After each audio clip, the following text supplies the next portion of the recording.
Opinion polls show that former Vice President Joe Biden continues to lead the large pack of Democratic presidential contenders for 2020.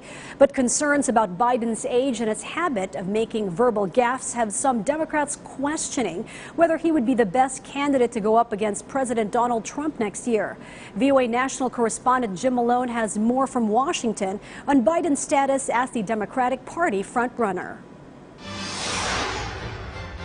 The former Vice President and candidate for President of the United States, Joe Biden. In Iowa, Joe Biden looks to solidify his status as the Democratic frontrunner by targeting President Donald Trump. But folks, if we give him 8 years, I really believe this from the bottom of my heart. He will forever change the character and nature of who we are. That's why we have to defeat Donald Trump in 2020, period. Period. Biden remains atop national and key state polls for now, but he faces strong competition from several rivals, including Massachusetts Senator Elizabeth Warren. 2020 is our chance. We can make this government work for all of America. Let's do this, Democrats. Dream big, fight hard, let's win.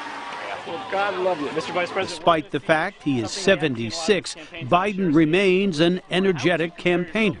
But he's also drawn scrutiny for a series of recent verbal gaffes, including comments on helping the poor. Poor kids are just as bright and just as talented as white kids.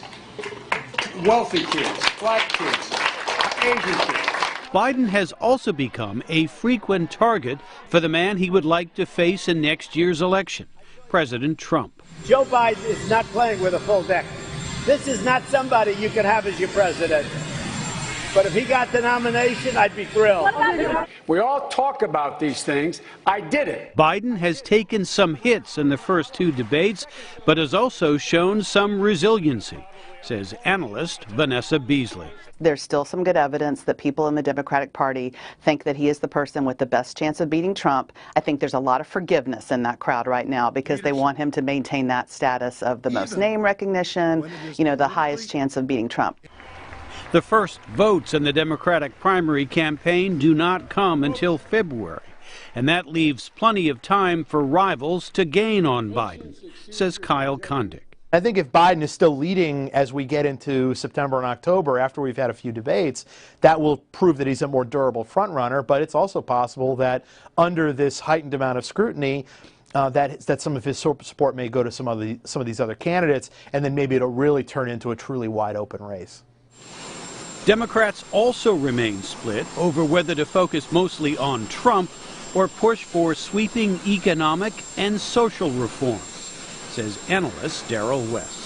A lot of the current debate among the Democrats is, do we need small changes and basically bringing America back to what it was like before Trump, or do we need much more substantial changes? That dilemma will be on display again when Democrats gather for a third debate in Houston next month.